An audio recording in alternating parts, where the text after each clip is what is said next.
एडुटैप आपका वेलकम करता है, आपका स्वागत करता है। मैं आशा करता हूं कि आपकी तैयारी बहुत अच्छे से चल रही होगी। आज जो टॉपिक हम कवर करने वाले हैं वो है learning resources and ICT. ICT का मतलब होता है इंफॉर्मेशन एंड कम्युनिकेशन टेक्नोलॉजी। हम देखेंगे कि कैसे अलग अलग लर्निंग रिसोर्सेज का और इंफॉर्मेशन एंड कम्युनिकेशन टेक्नोलॉजी का मैथमेटिक्स टीचिंग में एक इंपॉर्टेंट प्लेस है और इनका कैसे यूज किया जा सकता है। ये टॉपिक वाकई में इंपॉर्टेंट है। मैं इस टॉपिक के बीच बीच में पास्ट ईयर्स के सारे क्वेश्चंस को डिस्कस करूंगा और आप देखेंगे कि इस टॉपिक में से काफी क्वेश्चंस आए हुए हैं और अगले साल भी आएंगे। तो सबसे पहले मैं थोड़ा बेस बनाने के लिए आपको याद दिलाना चाहूंगा कि कंस्ट्रक्टिविज्म एज अ अप्रोच हमें यह कहती है कि हमें चीजों को अपने आप से एक्सप्लोर करना चाहिए, क्योंकि एक्सप्लोरेशन से ही हम अपनी नॉलेज को कंस्ट्रक्ट करते हैं और ऐसा करने से हमारी नॉलेज बढ़ती है। कंस्ट्रक्टिविज्म के अकॉर्डिंग हमें बहुत सारी लर्निंग रिसोर्सेज को यूज करके ही पढ़ना चाहिए या फिर पढ़ाना चाहिए, क्योंकि ऐसा करने से एक तो सेल्फ लर्निंग प्रमोट होती है।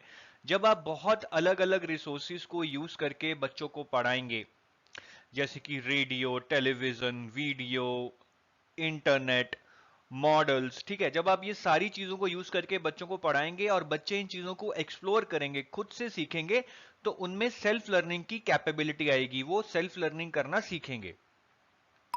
दूसरा, अगर आप सिर्फ बच्चों को किताबों से पढ़ाएंगे तो कुछ देर बाद बच्चे किताबों में इंटरेस्ट लूज कर देते हैं। लेकिन अगर आप अलग अलग रिसोर्सेज को यूज करके बच्चों को पढ़ाएंगे, जैसे कि मैंने आपको बताया, radio, television, video, internet, magazines, ये सब तरीकों से या चीजों से आप बच्चों को पढ़ाएंगे तो इससे बच्चों का इंटरेस्ट बना रहेगा। और हम किसी भी चीज को जिसमें हमारा इंटरेस्ट होता है उसको हम अच्छे से कर पाते हैं, अच्छे से समझ पाते हैं। अब लर्निंग रिसोर्सेज होती क्या है, मैं थोड़ा आइडिया तो आपको ऑलरेडी दे चुका हूं कि लर्निंग रिसोर्सेज का मतलब होता है टेक्स्ट्स, जैसे कि हमारी टेक्स्ट बुक्स होती हैं। ऑडियो वीडियो मटेरियल्स, जैसे कि हमें कुछ चीजों को ऑडियो या वीडियो के थ्रू समझाया जाए, क्योंकि हमें वो ज्यादा इंटरेक्टिव लगते हैं, हम वो वीडियो देख के चीजों को अच्छे से समझ पाते हैं। ऐसे ही बहुत सारी डिजिटल एड्स, जैसे कि कंप्यूटर, ठीक है, ये सारी लर्निंग रिसोर्सेज हैं जो टीचर को क्लास में कंटेंट पढ़ाने में हेल्प करती हैं। और ऐसा करने से बच्चों में थोड़ा इंटरेस्ट जागता है, वो मोटिवेटेड रहते हैं और उनकी लर्निंग एक इफेक्टिव लर्निंग बनती है। लर्निंग रिसोर्सेज बेसिकली दो तरह के होते हैं, मैन मेड और नेचुरल। मैन मेड मतलब जो हम बनाते हैं, जो नेचर में एग्जिस्ट नहीं करते। नेचुरल मतलब जो नेचर में ऑटोमेटिकली एग्जिस्ट करते हैं, ठीक है।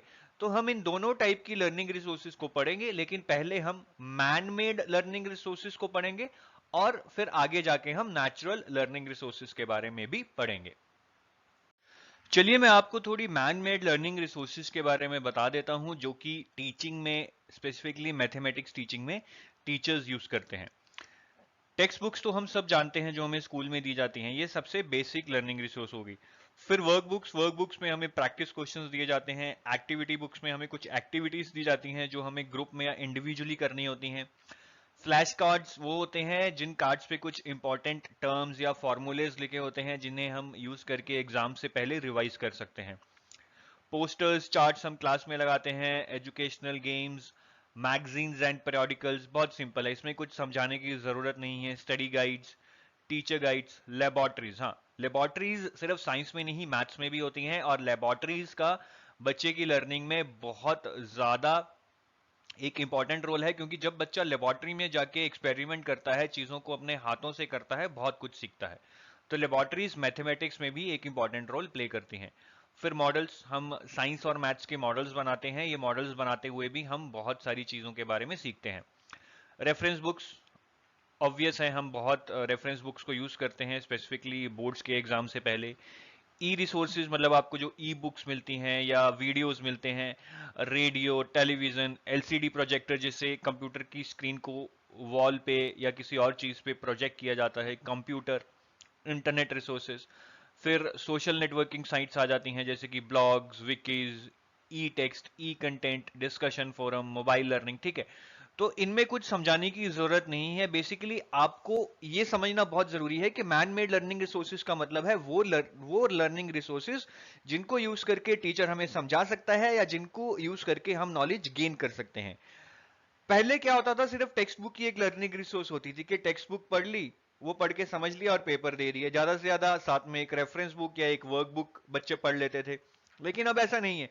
अब बहुत सारी चीजें आ गई हैं जो हमारे लिए लर्निंग रिसोर्सेज का काम करती हैं। जैसे कि हम YouTube पे जाके किसी भी चीज के बारे में वीडियो देख सकते हैं, कोई भी मोबाइल पे ऐप डाउनलोड कर सकते हैं और वहां पे भी हम चीजों के बारे में सीख सकते हैं। क्लास में कंप्यूटर के थ्रू हम पावर पॉइंट प्रेजेंटेशन बना के भी लोगों को समझा सकते हैं। ठीक है, तो ऐसे बहुत सारे सिनेरियोज हैं, बहुत सारे रिसोर्सेज हैं जिनके थ्रू हम लर्निंग कर सकते हैं। और ये सारी मैन मेड है, जो मैंने अभी आपको बताई हैं ये सारी मैन मेड है। नेचुरल रिसोर्सेज के बारे में मैं वीडियो के आने वाले पार्ट में आपको बताऊंगा। अब लर्निंग रिसोर्सेज की इंपॉर्टेंस और यूज क्या है। अब सपोज कीजिए टीचर क्लास में प्लैनेट्स के बारे में समझाना चाहता है।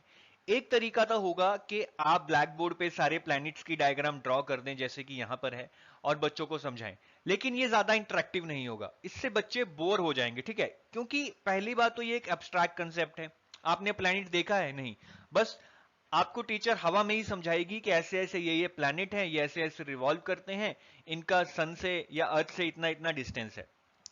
तो आप कुछ रट्टा तो मार लेंगे लेकिन आपका कंसेप्ट नहीं क्लियर होगा। तो कंसेप्ट कैसे क्लियर हो सकता है कि आपको समझाने के लिए टीचर ब्लैक बोर्ड या बुक से अलावा कुछ लर्निंग रिसोर्सेज का यूज करे। जैसे कि आपको प्लैनेट्स के ऊपर कुछ डॉक्यूमेंट्रीज दिखाए जो कि शायद यूट्यूब पे भी हो सकती हैं या फिर टीचर ने कहीं और से भी ली हो सकती हैं। लेकिन वो डॉक्यूमेंट्री वीडियोस देख के आपको बहुत कुछ जानने को मिलेगा।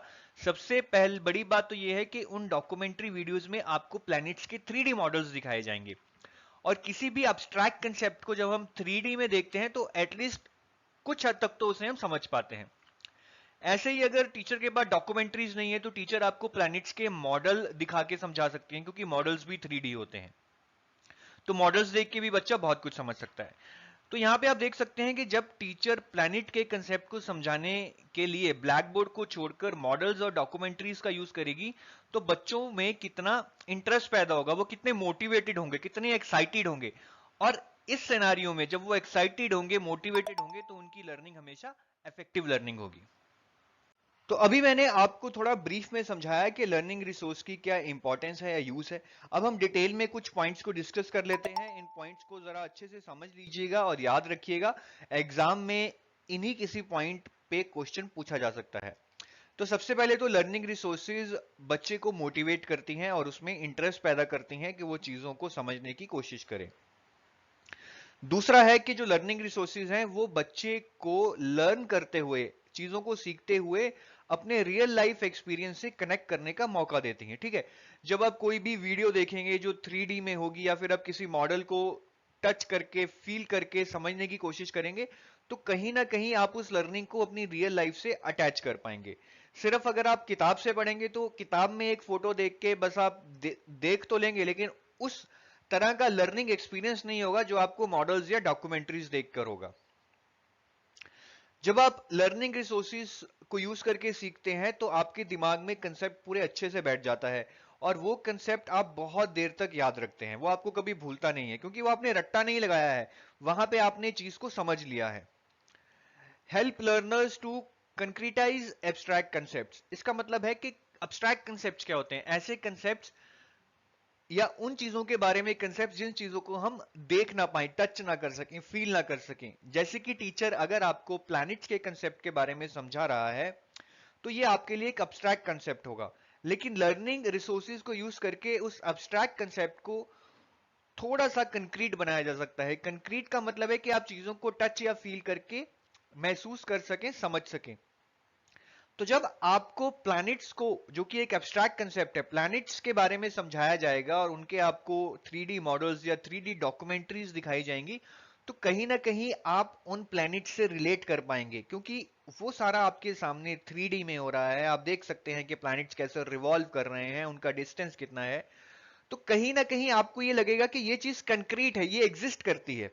ठीक है, पूरी तरह तो नहीं करेगा क्योंकि आप एक्चुअल में प्लैनेट को टच नहीं कर पाएंगे, लेकिन फिर भी जब आप वीडियो में उस प्लैनेट की मूवमेंट्स को देखेंगे, उस प्लैनेट को रिवॉल्व होता देखेंगे सन के अराउंड या फिर अर्थ के अराउंड, तो आपको कहीं ना कहीं उस प्लैनेट के कंक्रीट होने में विश्वास हो जाएगा। फिर लास्ट जो यूज है लर्निंग रिसोर्स का वो ये है कि इट रिड्यूसेस वर्बल कम्युनिकेशन।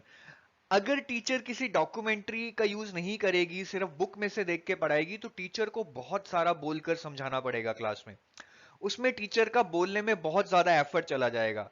लेकिन अगर टीचर डॉक्यूमेंट्री देख के बच्चे को पढ़ाने की कोशिश करेगी, तो कहीं ना कहीं टीचर के पार्ट पे वर्बल कम्युनिकेशन रिड्यूस हो जाएगी। तो ये हैं 4-5 फायदे लर्निंग रिसोर्सेज को यूज करने के। तो हमें इनको कुछ रट्टा लगाने की जरूरत नहीं है, बस हमें समझ लेना है, क्योंकि एग्जाम में इन्हीं से रिलेटेड कोई स्टेटमेंट दी होगी और आपको शायद ढूंढना होगा कि सही स्टेटमेंट या गलत स्टेटमेंट कौन सी है। अभी हमने मैन मेड नेचुरल रिसोर्सेज के बारे में डिस्कस किया था। अब हम कुछ नेचुरल रिसोर्सेज के बारे में, मतलब नेचुरल लर्निंग रिसोर्सेज के बारे में डिस्कस करेंगे, जो नेचर में अपने आप एग्जिस्ट करती हैं और जिन्हें इंसान ने नहीं बनाया है। नेचुरल लर्निंग रिसोर्सेज होती क्या है? नेचुरल लर्निंग रिसोर्सेज को हम इम्प्रोवाइज्ड एड्स या इम्प्रोवाइज लर्निंग रिसोर्सेज भी कहते हैं। बेसिकली ये लर्निंग रिसोर्सेज उन मटेरियल से बनाई जाती हैं जो हमारे घर में वेस्ट मटेरियल हो, या फिर जिस मटेरियल को हम साइड में रख दें और वो मटेरियल किसी यूज का ना हो। एक एग्जांपल के तौर पे डिस्कस करते हैं। सपोज कीजिए टीचर को क्लास में 3D शेप्स के बारे में समझाना है। अब वो घर में पड़ा एक माचिस का डब्बा जो कि खाली है, किसी भी यूज का नहीं है, अगर टीचर उस डब्बे को क्लास में ले आए तो इस डब्बे को यूज करके वो क्यूबॉइड का कंसेप्ट समझा सकती है कि क्यूबॉइड क्या होता है।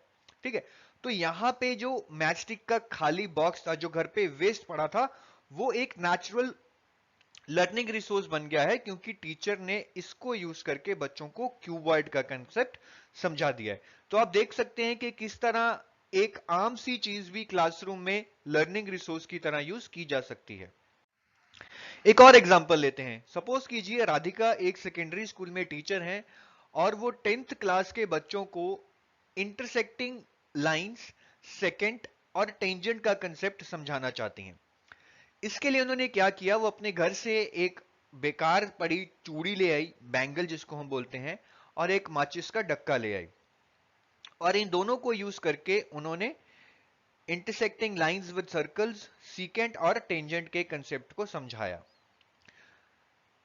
तो उन्होंने ये जब बनाया कि एक माचिस और एक सर्कल, जो कि यहां पे चूड़ी है और माचिस यहां पे लाइन का रोल प्ले कर रही है, ये आपस में जब अलग अलग हैं, आपस में टच या इंटरसेक्ट नहीं कर रहे हैं, तो ये नॉन इंटरसेक्टिंग लाइन का एग्जांपल हो गया, जहां पे लाइन सर्कल के साथ इंटरसेक्ट नहीं कर रही है। फिर उन्होंने सीकेंट का एग्जांपल दिया कि लाइन सर्कल को 2 पॉइंट पे टच कर रही है। ये भी उन्होंने माचिस और चूड़ी का यूज करके ये दिखाया कि यहां पे ये लाइन जो कि माचिस से रिप्रेजेंट हो रही है, इस सर्कल को 2 पॉइंट पे इंटरसेक्ट कर रही है। तो ये जो ये लाइन है, ये माचिस है, ये सर्कल को सीकेंट बन जाती है। ऐसे ही टेंजेंट का कंसेप्ट समझाने के लिए उन्होंने फिर चूड़ी और माचिस को इस तरह से आपस में जोड़ा कि जो माचिस की तीली यानी कि लाइन है, वो चूड़ी को सिर्फ एक पॉइंट पे टच करती है और वो टेंजेंट बन जाती है।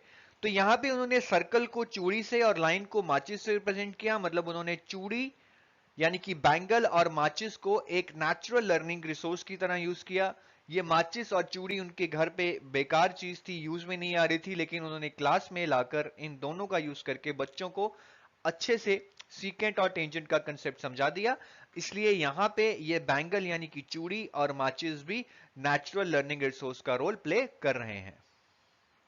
अब हम बढ़ेंगे mathematics lab and corner. Mathematics lab क्या होती है? ये भी एक साइंस लैब की तरह है, जहां पे मैथमेटिक्स से रिलेटेड बहुत सारी चीजों को रखा जाता है ताकि बच्चे उन चीजों को टच कर सकें, एक्सप्लोर कर सकें, उन चीजों को यूज करके मॉडल्स बना सकें। ठीक है, जब बच्चे ये सब कुछ मैथमेटिक्स लैब में जाकर करेंगे, चीजों को एक्सप्लोर करेंगे, तब उनमें एक अलग लेवल की अंडरस्टैंडिंग पैदा होगी, उनको कंसेप्ट अच्छे से समझ आ जाएंगे। ठीक है, क्योंकि हम ये बार बार कहते हैं कि लर्निंग बाय डूइंग या हैंड्स ऑन एक्सपीरियंस सबसे ज्यादा अच्छी चीज है। यहाँ पे आप फोटो में देख सकते हैं, ये एक मैथ्स लैब है जहां पे आप डिफरेंट शेप्स के ट्राइंगल्स, रेक्टेंगल्स, क्यूबॉइड्स पड़े हैं, चार्ट पेपर्स पड़े हैं, मैथमेटिशियंस की फोटोग्राफ्स लगी हुई हैं। तो ये सारा एक मैथमेटिक्स लैब का सेटअप है।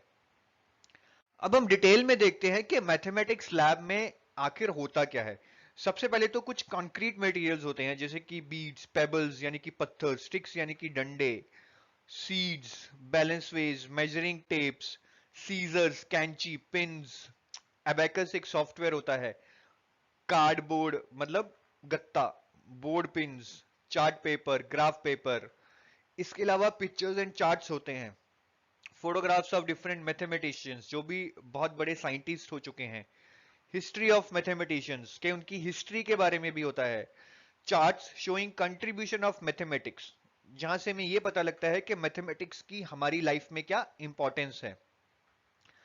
फिर वेइंग एंड मेजरिंग इंस्ट्रूमेंट्स में मेजरिंग टेप्स आ जाती हैं, मेजरिंग जार्स आ जाते हैं, कैलकुलेटर्स आ जाते हैं, सिलेंडर्स आ जाते हैं। तो ये सब भी मैथमेटिक्स लैब में पाया जाता है। फिर ड्राइंग इंस्ट्रूमेंट्स भी होते हैं जैसे कि कॉम्पस जिसको हम प्रकार बोलते हैं, रूलर यानी कि स्केल, प्रोट्रैक्टर, स्टेंसिल्स, ये सब कुछ भी मैथ्स लैब में पाया जाता है। फिर सर्वेइंग इंस्ट्रूमेंट्स होते हैं जैसे कि angle mirror, clinometers, sextant, proportional dividers. ये शायद आपने ना यूज किए हो, ये एडवांस लैब मैथ लैब्स में रखे जाते हैं। इनका यूज बेसिकली प्रोजेक्ट्स या सर्वेस करने में आता है। अदर ई रिसोर्सेज में क्या होगा, मैथ्स के कुछ मॉडल्स, कंप्यूटर्स, कुछ ई लर्निंग रिसोर्सेज जैसे कि वीडियोस, पीडीएफ। ठीक है, तो ये सारा मटेरियल मैथ्स लैब में मिलेगा। इसको ऐसे एक्सप्लेन करना बहुत मुश्किल है, लेकिन आप अगर किसी मैथ्स लैब में गए होंगे तो आप इस स्लाइड को अच्छे से समझ पाएंगे। ओवरऑल आपको समझना यह जरूरी है कि मैथ्स लैब में बहुत सारी चीजें रखी होती हैं जिनको यूज करके बच्चे मैथ्स के बारे में एक्सप्लोर कर सकते हैं, मैथ्स के बारे में और जान सकते हैं, मैथ्स के बारे में अपनी नॉलेज को बढ़ा सकते हैं। मैथ्स कॉर्नर क्या होता है, अभी हमने मैथ्स लैब के बारे में पढ़ा था। देखिए मैथ्स लैब एक बहुत बड़ा लैब है जहां पे बहुत सारा सामान रखा जाता है, लेकिन मैथ्स कॉर्नर एक बहुत छोटी सी जगह में सिर्फ क्लास में ही बना लिया जाता है। तो क्लास के किसी भी कोने में आप एक मैथ्स का कॉर्नर बना सकते हैं। इसमें उतनी चीजें तो नहीं होंगी जितनी मैथ्स लैब में होंगी, पर हाँ ये मैथ्स लैब की एक छोटी फॉर्म है। यहाँ पे सिर्फ जरूरी जरूरी चीजें जो हम क्लास में रोजमर्रा के कंटेंट को पढ़ते हुए यूज कर सकते हैं वही रखी जाती हैं। मैथ्स कॉर्नर का ज्यादा ये फायदा है कि मैथ्स लैब के लिए आपको डिफरेंट पीरियड चाहिए होगा, एक डेडिकेटेड टाइम चाहिए होगा जब आप मैथ्स लैब में जाकर एक्सपेरिमेंट्स परफॉर्म कर सकते हैं। पर मैथ्स कॉर्नर को आप आसानी से कभी भी एक्सेस कर सकते हैं। एक टीचर क्लास में कुछ पढ़ा रहा है, वो यहां से कुछ भी उठाकर आपको उस चीज के बारे में समझा सकता है।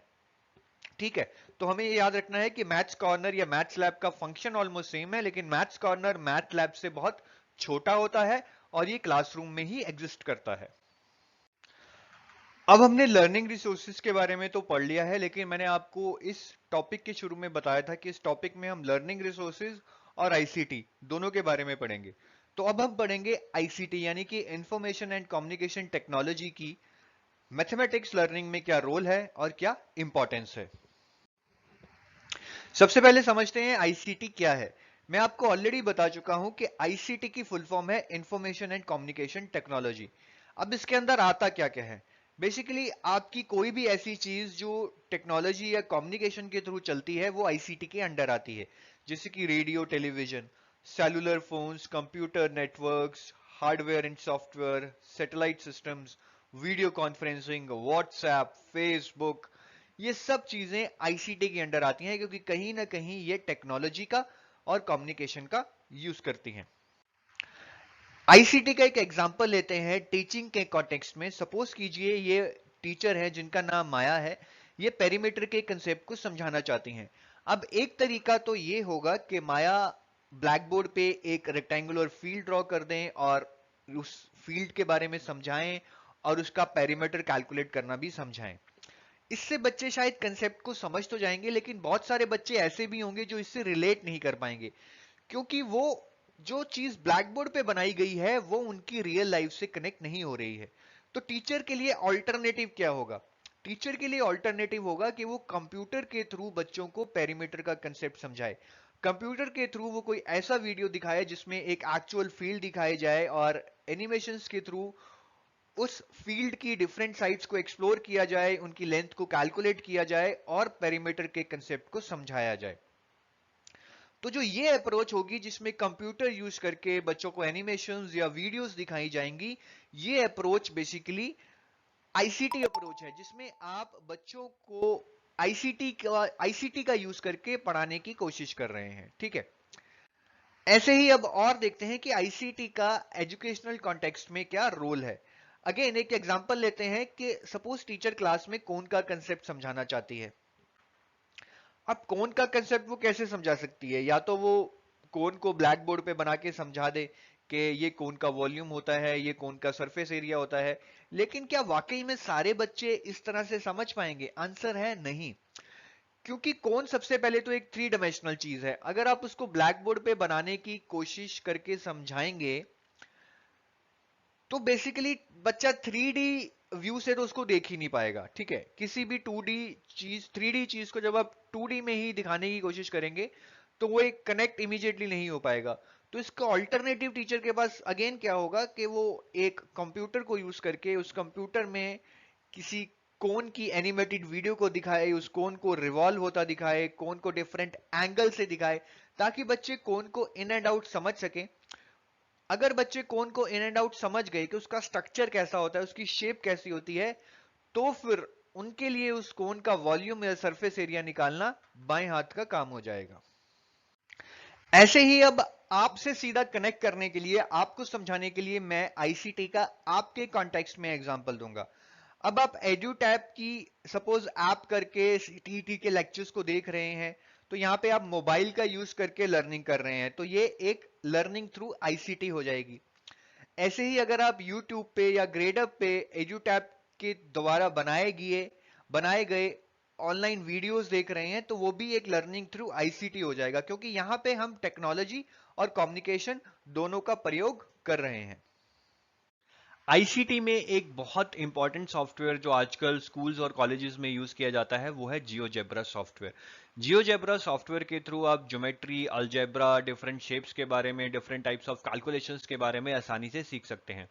ये बहुत ही इंटरेक्टिव है और ये भी एक तरह का आईसीटी के अंडर ही आता है, क्योंकि ये भी टेक्नोलॉजी पे बेस्ड है, एक सॉफ्टवेयर है। तो आपको ये याद रखना है कि जियोजेब्रा सॉफ्टवेयर बेसिकली आपको मैथ्स के काफी कंसेप्ट्स के बारे में सिखाता है, जैसे कि geometry, algebra, shapes, calculations, calculus, integration, differentiation, सबके बारे में आपको सिखाता है। और इसके सिखाने का तरीका भी बहुत अलग है। ये आपको एक्सप्लोरेटरी अप्रोच के थ्रू सिखाता है। मतलब यहाँ पे बच्चों को कुछ चीजें दी जाती हैं जिनको वो खुद से एक्सप्लोर करते हैं, खुद से चीजों को एक्सप्लोर करके उनके बारे में सीखते हैं और अपनी नॉलेज को कंस्ट्रक्ट करते हैं।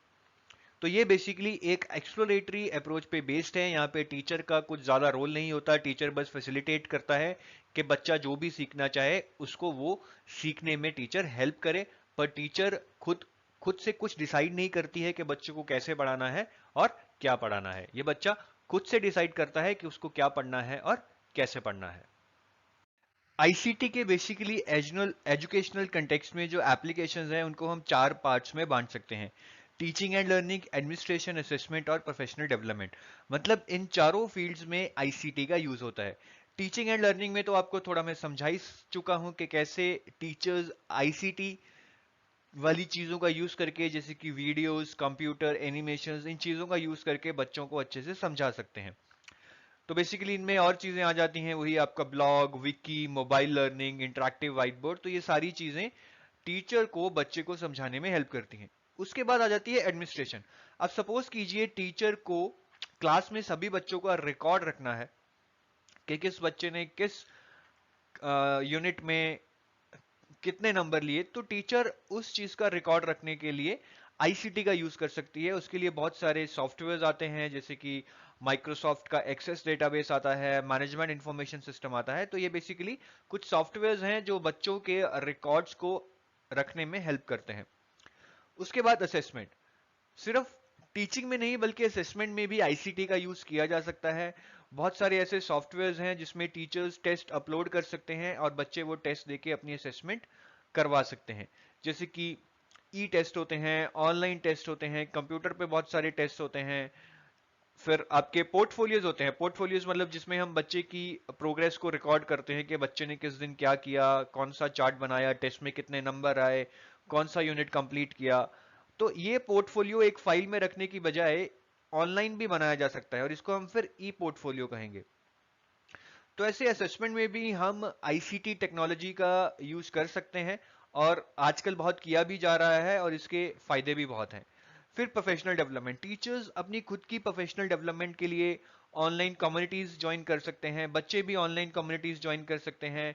फिर टीचर्स ऑनलाइन कोर्सेज भी ज्वाइन कर सकते हैं, अगर कोई नई चीज इंट्रोड्यूस हुई है उसको समझने के लिए बच्चे डिस्कशन फोरम्स भी ज्वाइन कर सकते हैं। आप देखिए जैसे कि बहुत सारे ऑनलाइन कोर्सेज हैं जिनमें डिस्कशन फोरम्स हैं, जहां पे आप डिस्कस कर सकते हैं आपकी डाउट्स को, आपकी क्वेरीज को। जैसे एडुटैप या ग्रेडअप के प्लेटफॉर्म पे भी आपको डिस्कशन फोरम मिलेगी जहां पे आप अपने डाउट्स रेज कर सकते हैं।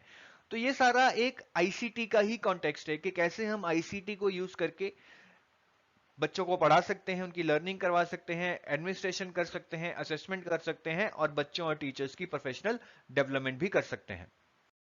चलिए अब देख लेते हैं कि आईसीटी की मैथमेटिक्स लर्निंग में क्या इंपॉर्टेंस है। यहाँ पे बहुत सारे पॉइंट्स ऑलमोस्ट ओवरलैप करेंगे जब हमने लर्निंग रिसोर्सेज की इंपॉर्टेंस को पढ़ा था, क्योंकि आईसीटी भी एक तरह से लर्निंग रिसोर्स ही है। तो आईसीटी बेसिकली बच्चों का इंटरेस्ट और मोटिवेशन जगाने में हेल्प करती है। आजकल के जो बच्चे हैं वो टेक सेवी हैं और वो डिजिटल टेक्नोलॉजीज के थ्रू पढ़ना पसंद करते हैं। जैसे कि छोटे छोटे बच्चे ही आजकल मोबाइल पे गेम्स खेलते हैं, ईमेल्स खोलते हैं, फेसबुक खोलते हैं। तो अगर उनको पढ़ाई भी डिजिटल मीडियम के थ्रू कराई जाएगी तो वो अच्छी रहेगी। फिर आजकल हम कंस्ट्रक्टिविस्ट अप्रोच पर ध्यान देते हैं, जहां पे बच्चे खुद से चीजों के बारे में एक्सप्लोर करके अपनी नॉलेज को कंस्ट्रक्ट करते हैं। और कंस्ट्रक्टिविस्ट अप्रोच में अगर हम बच्चों को डिफरेंट डिफरेंट मीडियम्स के थ्रू लर्निंग का एक्सपीरियंस देंगे तो वो मल्टीपल रिसोर्सेज ऑफ लर्निंग को यूज करके अच्छे से अपनी नॉलेज को कंस्ट्रक्ट कर पाएंगे। फिर आईसीटी से क्या होता है कि आपके पास हर चीज बहुत जल्दी पहुंच जाती है। आप इंटरनेट पे न्यूज पढ़ सकते हैं, इंटरनेट पे कोई नई इन्वेंशन हुई है उसके बारे में पढ़ सकते हैं। तो आईसीटी बेसिकली बच्चों को अपनी नॉलेज को बहुत जल्दी से अपडेट करने में हेल्प करती है। फिर आईसीटी में कुछ ऐसे डिवाइसेस भी हैं जिनको यूज करके हम, जो बच्चे होते हैं जिनमें कुछ डिसेबिलिटीज होती हैं, जैसे कि अगर बच्चे विजुअली ब्लाइंड हैं या हियरिंग अम्पेयर्ड हैं, तो उनके लिए भी कुछ डिवाइसेस आती हैं, कुछ सॉफ्टवेयर्स आते हैं जिनके थ्रू उनकी लर्निंग को आसान किया जा सकता है। आईसीटी का यूज करके लर्नर्स बेसिकली अच्छी तरह चीजों को समझ लेते हैं, क्योंकि आईसीटी के थ्रू जब वो वीडियोस देखते हैं, एनिमेशन देखते हैं, मॉडल्स को यूज करते हैं, तो एक रियल लाइफ से उन चीजों का उनका कनेक्ट बन जाता है। तो वो उन चीजों के बारे में आसानी से समझ पाते हैं और जब वो उन चीजों के बारे में आसानी से समझ जाते हैं तो उनको लंबे टाइम तक रिटेन भी कर पाते हैं और उनको प्रैक्टिकल सिचुएशन में अप्लाई भी कर पाते हैं। फिर आईसीटी का एक बहुत इंपॉर्टेंट यूज ये भी है कि ये हमें लर्नर्स के स्टाइल के अकॉर्डिंग पढ़ाने में हेल्प करता है। अब देखिए किसी लर्नर का स्टाइल हो सकता है कि वो ऑडियो देख के चीजों को याद या समझना पसंद करे, कोई कोई बच्चा शायद वीडियो देख के चीजों के बारे में समझना पसंद करे। तो ऐसे जो अलग अलग लर्नर्स होते हैं उनके डिफरेंट डिफरेंट प्रेफरेंस स्टाइल्स होते हैं। आईसीटी को यूज करके हम हर बच्चे के स्टाइल के अकॉर्डिंग उसको इंस्ट्रक्शन या फिर कोचिंग दे सकते हैं, जिससे बच्चे का इंटरेस्ट पैदा होगा और वो चीजों को अच्छे से समझेगा। लेकिन आईसीटी का यूज करने में एक रिस्क भी रहता है। कई बार टीचर्स आईसीटी का बहुत ज्यादा यूज कर लेते हैं। अब सपोज कीजिए किसी टीचर ने क्लास में कोन का कंसेप्ट समझाना है और टीचर कोन पे एक 3D वीडियो चलाकर क्लास के पिछले वाले हिस्से में जाकर बैठ जाता है। बच्चे वीडियो को सुनते हैं, समझ भी लेते हैं कुछ हद तक और वीडियो खत्म हो जाता है और टीचर इसके बाद बच्चों को कुछ असाइनमेंट्स दे देता है और घर जाके क्वेश्चन करने के लिए कहता है।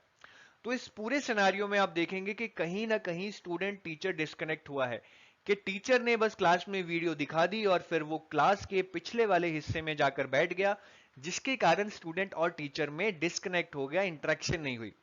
तो इससे क्या होगा कि जब इंटरेक्शन नहीं होगी, बच्चों के बहुत सारे डाउट्स होंगे, वो बच्चे पूछ नहीं पाएंगे और जब तक क्लास में हेल्दी डिस्कशन नहीं होगी तब तक बच्चों के कंसेप्ट भी क्लियर नहीं होंगे।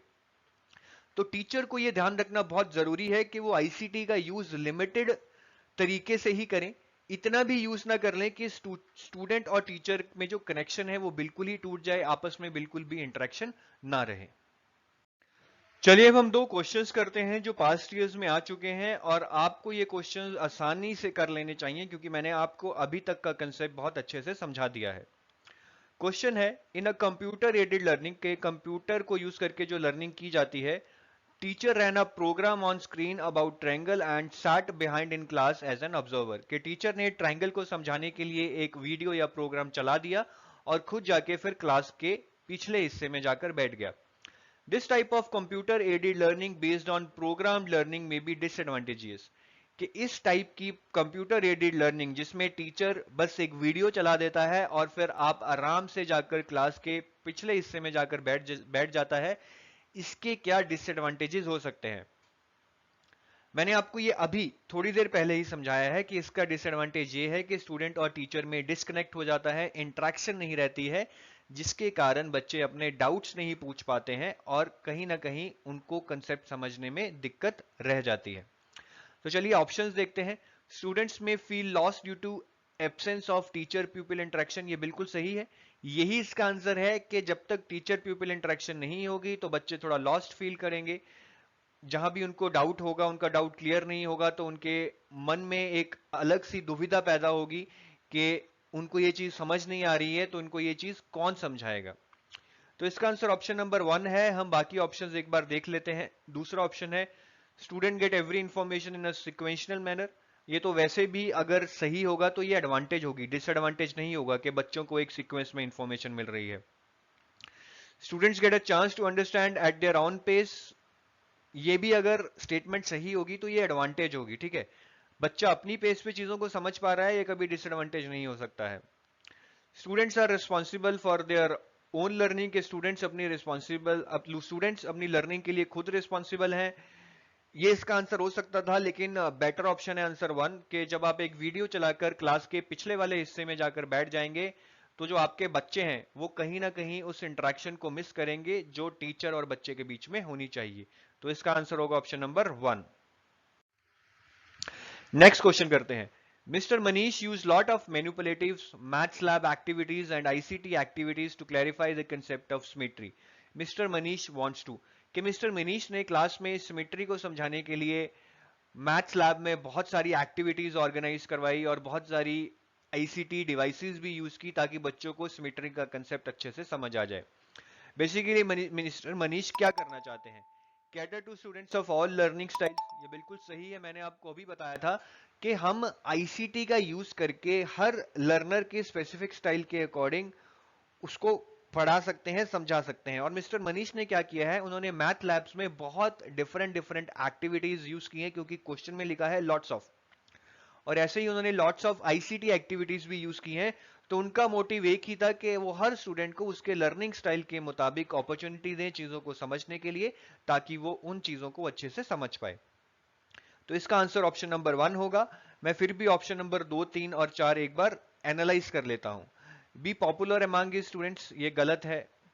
पास टाइम नहीं, कभी भी कोई एक्टिविटी जो मैथ लैब या आईसीटी एक्टिविटी हो वो कभी भी पास टाइम नहीं हो सकती है, तो तीसरा ऑप्शन भी गलत है। चौथा option cater to kinesthetic learners only, के जो हमारे किनेस्थेटिक लर्नर्स होते हैं कि जिनकी बॉडी में बहुत एक्टिविटी होती है, वो हमेशा काम करने के लिए जागरूक रहते हैं या उत्सुक रहते हैं, उन लर्नर्स को कैटर करने के लिए उन्होंने मैथ्स लैब में कुछ एक्टिविटीज करवाई या आईसीटी एक्टिविटीज करवाई। ये भी गलत है। बहुत सीधा सा क्वेश्चन था और इसका आंसर भी बहुत सीधा था कि डिफरेंट लर्नर्स के डिफरेंट स्टाइल्स को कैटर करने के लिए उन्होंने ये डिफरेंट एक्टिविटीज ऑर्गेनाइज करवाई। चलिए नेक्स्ट क्वेश्चन करते हैं। With the help of GeoGebra software students can learn all concepts of geometry through, कि जियोजेब्रा सॉफ्टवेयर का यूज करके बच्चे ज्योमेट्री के कंसेप्ट्स को कैसे सीख सकते हैं। मैंने अभी आपको बताया था थोड़ी देर पहले कि जियोजेब्रा सॉफ्टवेयर एक ऐसा सॉफ्टवेयर है जिसको यूज करके बच्चे geometry, algebra, calculations, calculus, integration सबके बारे में सीख सकते हैं। और इसमें जो सिखाने की अप्रोच है वो एक्सप्लोरेटरी है, कि बच्चे खुद से चीजों को एक्सप्लोर करते हैं, ठीक है। एक्सप्लोर करते हैं तो उनकी नॉलेज बढ़ती है और ऐसे करते करते वो अपनी नॉलेज को कंस्ट्रक्ट करते हैं। तो इसका आंसर होगा ऑप्शन नंबर 1 कि जियोजेब्रा सॉफ्टवेयर को यूज करके बच्चे ज्योमेट्री के कंसेप्ट्स को एक्सप्लोरेटरी अप्रोच से सीख सकते हैं। अभी तक हमने लर्निंग रिसोर्सेज और आईसीटी के बारे में पढ़ा है, लेकिन अब हम देखेंगे कि कैसे कुछ लर्निंग रिसोर्सेज जो चिल्ड्रन विद स्पेशल एबिलिटी होते हैं उनके लिए यूज की जा सकती हैं। चिल्ड्रन विद स्पेशल एबिलिटी का मतलब आपको पता होना चाहिए, ये हम पेडागोजी में ऑलरेडी पढ़ चुके हैं। चिल्ड्रन विद स्पेशल एबिलिटीज होते हैं जैसे कि विजुअली इंपेयर्ड चिल्ड्रन या फिर हियरिंग इंपेयर्ड चिल्ड्रन। तो हम देखेंगे कि कैसे लर्निंग रिसोर्सेज इन लोगों के लिए भी यूजफुल हो सकती हैं। सबसे पहले देखते हैं कि विजुअली इंपेयर्ड लोगों के लिए कौन कौन सी लर्निंग रिसोर्सेज हैं जो उनके लिए लर्निंग को बहुत आसान बना देती हैं। सबसे पहला है ब्रेल। ब्रेल बेसिकली एक अलग ही अल्फाबेट सिस्टम है जिसमें अक्षर्स को डॉट्स के थ्रू रिप्रेजेंट किया जाता है, जैसे कि ए को सिंगल डॉट से, बी को डबल डॉट से, सी को भी डबल डॉट से, लेकिन ये वर्टिकल है, ये हॉरिजॉन्टल है। ऐसे ही हर अक्षर को डॉट से रिप्रेजेंट किया जाता है। तो आपको ब्रेल समझने के लिए ब्रेल की एबीसीडी को समझना पड़ेगा, और अगर आप ये समझ गए तो आप ब्रेल को यूज करके कुछ भी पढ़ सकते हैं। ये बहुत ही कॉमन चीज है और most of the blind schools में ब्रेल का ही यूज किया जाता है। दूसरा आता है जियो बोर्ड। जियो बोर्ड कुछ इस तरह का होता है। जियो बोर्ड का यूज बेसिकली शेप्स के बारे में और उनकी प्रॉपर्टीज को जानने में यूज किया जाता है। जैसे कि जियो बोर्ड में रेक्टेंगल को ऐसे रिप्रेजेंट कर दिया जाएगा और बच्चा इनके ऊपर हाथ फेर कर या हाथ लगाकर इनको टच कर कर ये फील कर पाएगा कि रेक्टेंगल कैसा होता है, ट्रायंगल कैसा होता है, स्क्वायर कैसा होता है। तो जियो बोर्ड से बच्चे इन चीजों की शेप्स ही नहीं बल्कि उनकी प्रॉपर्टीज के बारे में भी सीख जाते हैं। Geo board basically visually impaired लोगों के लिए बहुत अच्छा इसलिए है क्योंकि बच्चे खुद से चीजों को एक्सप्लोर करके ये जान सकते हैं कि इन चीजों की शेप्स और प्रॉपर्टीज कैसी होती हैं। उसके बाद आती हैं मैग्निफिकेशन डिवाइसेस। ये फुली ब्लाइंड लोग तो नहीं, लेकिन वो लोग जिनकी नजर कुछ कमजोर है या जिनको कुछ ज्यादा प्रॉब्लम है, वो छोटा फॉन्ट नहीं पढ़ सकते, उनके लिए मैग्निफिकेशन डिवाइसेस का बहुत इंपॉर्टेंट रोल है। ये बेसिकली फॉन्ट को मैग्नीफाई करके रिप्रेजेंट करते हैं ताकि विजुअली इंपेयर्ड लोग छोटे फॉन्ट को भी समझ पाएं। फिर बारी आती है हैप्टिक डिवाइसेस की। हैप्टिक डिवाइसेस बेसिकली टच का सेंसेशन देते हैं। सपोज कीजिए आप कंप्यूटर पे कोई वीडियो गेम खेल रहे हैं, जैसे कि टेनिस खेल रहे हैं, तो कुछ ऐसी हैप्टिक डिवाइसेस होंगी जो आपको उस बॉल का रैकेट से टच होने का सेंसेशन देगी। आपको पता लग जाएगा कि बॉल आपके रैकेट से टच करके चली गई है या दूसरी साइड से आ गई है। तो हैप्टिक डिवाइसेस बेसिकली आपको टच का सेंसेशन देती हैं और आपको ये फीलिंग देती हैं जैसे कि आप एक्चुअली में कोई चीज कर रहे हैं। ठीक है, तो ये भी विजुअली इंपेयर्ड लोगों के लिए बहुत इंपॉर्टेंट हो जाती है क्योंकि शायद वो कंप्यूटर स्क्रीन को अच्छे से देख तो नहीं पाएंगे, लेकिन हैप्टिक डिवाइसेस का यूज करके, टच का सेंसेशन यूज करके वो ये पक्का जान पाएंगे या ज्ञात कर पाएंगे कि उनकी कंप्यूटर स्क्रीन पे क्या चल रहा है। नेक्स्ट है स्क्रीन रीडर। बहुत सारे स्क्रीन रीडर सॉफ्टवेयर्स भी आते हैं जो कि आपके कंप्यूटर की स्क्रीन पे लिखे हुए टेक्स्ट को ऑडियो में बदल देते हैं और आपको पढ़कर सुनाते हैं। तो ये भी विजुअली इंपेयर्ड लोगों के लिए एक बहुत अच्छी ऑप्शन है। फिर आता है लार्ज फॉन्ट प्रिंट। मैंने आपको अभी मैग्निफिकेशन डिवाइसेस के बारे में बताया था जो छोटे फॉन्ट को बड़ा करके दिखाते हैं। अब कुछ ऐसा प्रिंट भी हो सकता है जो पहले से ही बड़ा हो, जैसे आप यहाँ पे देख सकते हैं कि एक बड़ा प्रिंट है। तो अगर किसी विजुअली इंपेयर्ड व्यक्ति की नजर थोड़ी कमजोर है तो वो ऐसे बड़े फॉन्ट को आसानी से पढ़ पाएगा और उसको मैग्निफिकेशन डिवाइस की भी जरूरत नहीं पड़ेगी क्योंकि यहाँ पे फॉन्ट पहले से ही बड़ा होगा। फिर बारी आती है एबेकस की। एबेकस बेसिकली एक स्पेशल डिवाइस है जो कि विजुअली इंपेयर्ड लोगों को मैथ्स के डिफरेंट ऑपरेशंस के बारे में समझाने में बहुत ज्यादा हेल्प करती है।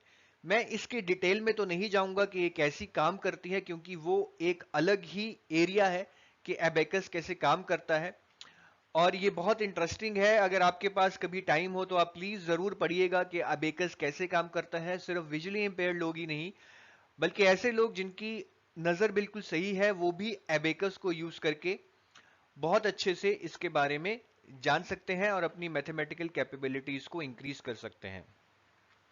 फिर टेलर फ्रेम होता है। ये भी एक स्पेशल डिवाइस है जो कि विजुअली इंपेयर्ड लोग यूज कर सकते हैं मैथमेटिक्स को सीखने के लिए। मैं अगेन इसके डिटेल्स में नहीं जाऊंगा कि ये कैसे काम करता है क्योंकि इतनी डिटेल में जाना एग्जाम के लिए जरूरी नहीं है। चलिए अब कुछ क्वेश्चंस कर लेते हैं जो कि पास्ट ईयर्स में आए हुए हैं। बहुत आसान क्वेश्चंस हैं, अगर आपने इस वीडियो को अच्छे से सुना है तो आप ये क्वेश्चंस आसानी से कर लेंगे। पहला क्वेश्चन है, Which of the following can be used as learning resources for visually challenged in a mathematics classroom? कि इनमें से कौन से रिसोर्सेज विजुअली चैलेंज्ड लोगों के लिए as a learning resource use किए जा सकते हैं मैथमेटिक्स के क्लासरूम में? पहला ऑप्शन है नंबर चार्ट, कंप्यूटर और जियो बोर्ड। जियो बोर्ड और कंप्यूटर तो सही है, लेकिन नंबर चार्ट गलत है। नंबर चार्ट पे आप कुछ भी लिख देंगे वो विजुअली इंपेयर्ड लोगों के लिए हेल्पफुल नहीं होगा, इसलिए ऑप्शन नंबर 1 गलत है। दूसरा ऑप्शन है टेलर्स फ्रेम, एबेकस, कंप्यूटर, जियो बोर्ड। ये बिल्कुल सही है, क्योंकि टेलर्स फ्रेम विजुअली इंपेयर्ड लोगों के लिए यूजफुल है, एबेकस भी यूजफुल है, कंप्यूटर भी यूजफुल है, जियो बोर्ड भी यूजफुल है। तो इसका आंसर होगा ऑप्शन नंबर 2। और बाकी तीसरी ऑप्शन में तो आप सीधा ही देख सकते हैं कि नंबर चार्ट आ गया, तो ये ऑप्शन नहीं होगा। और चौथी ऑप्शन में अगेन नंबर चार्ट आ गया, तो ये ऑप्शन भी नहीं होगा। तो इसका आंसर है ऑप्शन नंबर 2। चलिए नेक्स्ट क्वेश्चन करते हैं। Geo board is an effective tool to teach. कि जियो बोर्ड क्या टीच करने के लिए इफेक्टिव टूल है? मैंने अभी आपको बताया था कि जियो बोर्ड का यूज करके आप ज्योमेट्रिकल शेप्स और उनकी प्रॉपर्टीज के बारे में आसानी से जान सकते हैं। तो इसका आंसर होगा ऑप्शन नंबर 2। अभी हमने ये पढ़ा कि विजुअली इंपेयर्ड कैसे कुछ लर्निंग रिसोर्सेज का यूज करके अपनी लर्निंग को हेल्दी बना सकते हैं, अपनी लर्निंग प्रोसेस को एनहांस कर सकते हैं। अब हम देखेंगे कि हियरिंग इंपेयरमेंट लोगों जिनको जिनको कुछ हियरिंग में डिफिकल्टी है, उन लोगों के लिए क्या लर्निंग रिसोर्सेज एग्जिस्ट करते हैं। सबसे पहले तो ये लोग सुन नहीं सकते अच्छे से, लेकिन देख तो सकते हैं, इसलिए क्लास में कुछ भी जब पढ़ाया जाए तो इन लोगों के लिए विजुअल सप्लीमेंट्स होने चाहिए, जैसे कि चार्ट्स, मॉडल्स एक्सेट्रा। फिर कुछ चीजें ऐसी होती हैं जो स्पीच के फॉर्म में होती हैं, तो ये लोग उन चीजों को सुन नहीं पाएंगे, इसलिए हियरिंग इंपेयर्ड लोगों के लिए speech to text translation software होनी चाहिए, जो स्पीच को टेक्स्ट में कन्वर्ट कर दें और फिर ये लोग उस टेक्स्ट को पढ़ के चीजों को समझ पाएं। लास्ट है कि अगर कोई भी ऐसा वीडियो है जिससे टीचर क्लास में लर्निंग करवानी चाहती है या करवाना चाहता है, तो उस वीडियो के नीचे अगर स्क्रिप्ट दे दी जाए, ताकि जो भी उस वीडियो में बोला जा रहा है वो नीचे लिखा हुआ आ जाए, तो हियरिंग इंपेयर्ड लोग भी उस वीडियो को समझकर चीजों के बारे में समझ सकते हैं, क्योंकि नीचे लिखी हुई स्क्रिप्ट से वो समझ लेंगे कि क्या बोला जा रहा है और विजुअल्स को देखकर वो रियल लाइफ से कनेक्ट कर पाएंगे। तो ये तीन चीजें हैं जो हियरिंग इंपेयर्ड लोगों के लिए लर्निंग रिसोर्स एक्ट कर सकते हैं, उनके लर्निंग एक्सपीरियंस को एनहांस कर सकते हैं। अब हम मैथमेटिकल टूल्स के बारे में पढ़ेंगे। मैथमेटिकल टूल्स होते क्या हैं? आमतौर पे लोग ये सोचते हैं कि मैथमेटिकल टूल्स सिर्फ कैलकुलेटर्स या फिर compass, divider, scale, pen, pencil को कहते हैं, लेकिन मैथमेटिकल टूल्स का मतलब ये नहीं है। मैथमेटिकल टूल्स एक बहुत बड़ी टर्म है जिसके अंडर बहुत सारी चीजें आती हैं। कैलकुलेटर्स तो आ ही सकते हैं, साथ ही साथ मैथमेटिक्स की जो लैंग्वेज है उसमें जो सिंबल्स हैं, नोटेशंस हैं, डिफरेंट शेप्स हैं, वो भी मैथमेटिकल टूल्स के अंडर आते हैं। मतलब मैथमेटिकल टूल्स वो चीजें हैं जिनसे हम मैथ्स के बारे में समझते हैं, मैथ्स को सीखते हैं। तो मैथ्स का कोई भी operator, plus, minus, divide, math में कोई भी सिंबल, सिग्मा का सिंबल, इंटीग्रेशन का सिंबल, मैथ की कोई भी नोटेशन या फिर कोई भी ज्योमेट्रिक शेप जैसे कि रेक्टेंगल, क्यूबॉइड, प्रिज्म, ये सारी चीजें मैथमेटिकल टूल्स के अंडर ही आती हैं। फिर कुछ लर्निंग रिसोर्सेज जो मैथ्स को समझने में हेल्प करती हैं, जैसे कि ब्रेल, जियो बोर्ड, कंप्यूटर सॉफ्टवेयर, ये भी सारे मैथमेटिकल टूल्स के अंडर ही आते हैं। तो ऐसे हम एक एक चीज तो लिस्ट नहीं कर पाएंगे कि क्या क्या मैथमेटिकल टूल्स के अंडर आता है, लेकिन कोई भी चीज जो मैथ्स से रिलेटेड है, चाहे वो मैथ्स की लैंग्वेज हो या मैथ्स के कैलकुलेटर्स हो या पिक्चर्स एंड चार्ट्स हो या फिर कंक्रीट मटेरियल्स हो, कुछ भी हो, वो सब मैथमेटिकल टूल्स के अंडर आते हैं। ये मैं आपको ऑलरेडी समझा चुका हूं पहले ही, ये मैथमेटिकल लैब में जो चीजें होती हैं, ये भी सारी चीजें मैथमेटिकल टूल्स के अंडर ही आती हैं। चलिए क्वेश्चन करते हैं। The term mathematical tools refers to, कि जो टर्म मैथमेटिकल टूल है उसका मतलब क्या है? पहली ऑप्शन है calculators, rulers, tape, measures, protractors, compass etcetera. ये बिल्कुल सही है, ये सारी चीजें मैथमेटिकल टूल्स के अंडर ही आती हैं, पर क्या ये ऑप्शन सबसे बेस्ट ऑप्शन है? हम बाकी ऑप्शंस को एक बार ट्राई कर लेते हैं। दूसरी ऑप्शन है all types of materials including language, written symbols, meaningful instructions to establish their purpose. कि कोई भी मटेरियल, चाहे वो मैथमेटिकल लैंग्वेज हो, रिटन सिंबल्स हो, नोटेशंस हो, शेप्स हो, मीनिंगफुल इंस्ट्रक्शंस हो, ये सारी मैथमेटिकल टूल्स के अंडर आती हैं। ये बिल्कुल सही है, क्योंकि मैंने आपको अभी ये बताया था कि कोई भी चीज जो मैथमेटिक्स से रिलेटेड है, मैथमेटिक्स को समझाने या समझने में काम आती है, चाहे वो उसकी लैंग्वेज हो, चाहे वो उसके टूल्स हो, जैसे कि कॉम्पस, रूलर, डिवाइडर, ये सारी चीजें मैथमेटिकल टूल्स के अंडर आती हैं। तो जो दूसरा ऑप्शन है वो पहले ऑप्शन से भी सही है, क्योंकि ये थोड़ी वाइडर डेफिनेशन है मैथमेटिकल टूल्स की। तो अभी तक हमारा दूसरा ऑप्शन सही है। क्या ये बेस्ट ऑप्शन है? हम एक बार तीसरा और चौथा ऑप्शन देख लेते हैं। तीसरा ऑप्शन है physical material like geoboard and 3D models, cubic roots etcetera. ये भी बहुत नैरो डेफिनेशन है, क्योंकि डेफिनेशन नंबर 2 में लैंग्वेज और सिंबल्स वगैरह को भी इंक्लूड किया गया है, जो कि मैथमेटिकल टूल्स का पार्ट होते हैं। तो अभी तक दूसरा ऑप्शन ही बेस्ट है। चौथा ऑप्शन है चार्ट बेस्ड ऑन फॉर्मूले and concepts, graph papers, dotted sheets etcetera. ये भी बहुत नैरो डेफिनेशन है, तो इसका सही आंसर होगा ऑप्शन नंबर 2 कि मैथमेटिकल टूल्स में उसकी लैंग्वेज, सिंबल्स, नोटेशन, शेप सब कुछ आ जाता है, और इसीलिए इसका आंसर है ऑप्शन नंबर 2।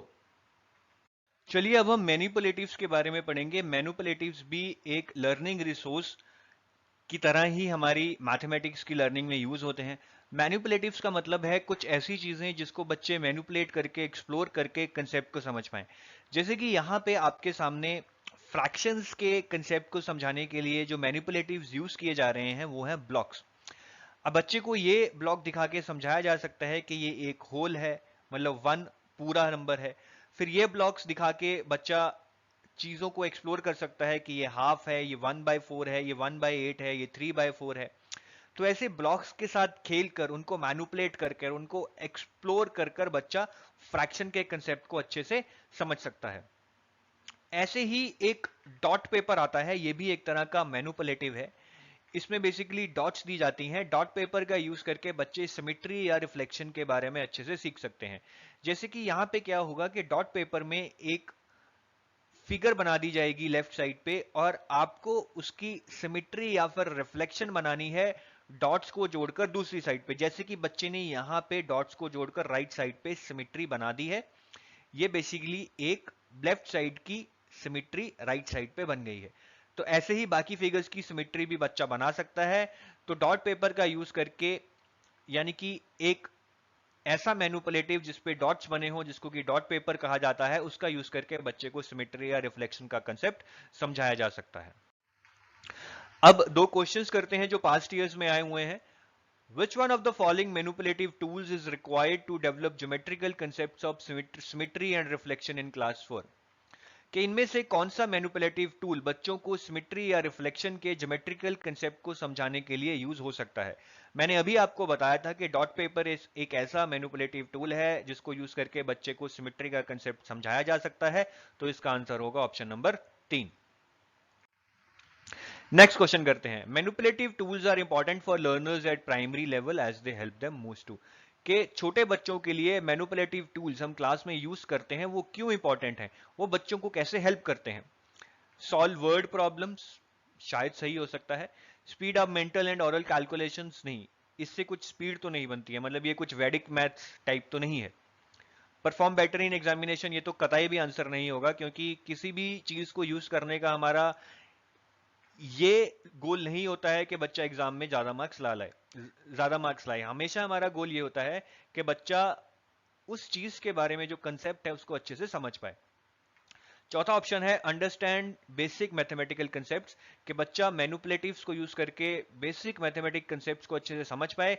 यही हमारा गोल होता है, और प्राइमरी लेवल पे इसीलिए मैनिपुलेटिव्स का यूज किया जा सकता है, और यही इसका सही और बिल्कुल सही आंसर है। तो आंसर होगा ऑप्शन नंबर 4। चलिए गाइस, इसी के साथ हमारा ये टॉपिक खत्म होता है। थोड़ा लंबा वीडियो था, पर आशा करता हूं